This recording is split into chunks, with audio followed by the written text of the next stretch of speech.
ದುಡುಕಿ ಇತಿಹಾಸನ ಸೃಷ್ಟಿಸೋಕ್ಕಾಗಲ್ಲ, ಅದಕ್ಕೊಂದು ಕಿಡಿ ಬೇಕಷ್ಟೇ.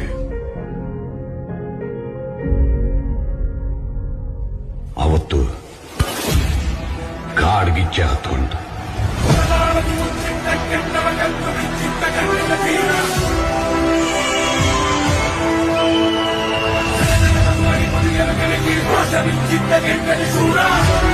ಅವನ ಹೆಸರಿಗೆ ಅಂಥದೊಂದು ಶಕ್ತಿ ಇತ್ತು, ದೈತ್ಯ ದೇಹ, ಭೀಮಾಕಾರ.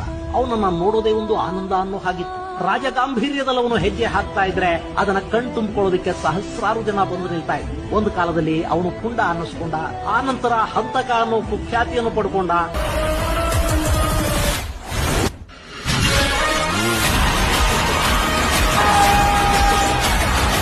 ಚಂದಾಗಿ ಅರಳಿದ ಬೆಟ್ಟದ ಹೂವು ನೀನ, ನಿನ್ನಯ ಪ್ರೀತಿಗೆ ಸೋತ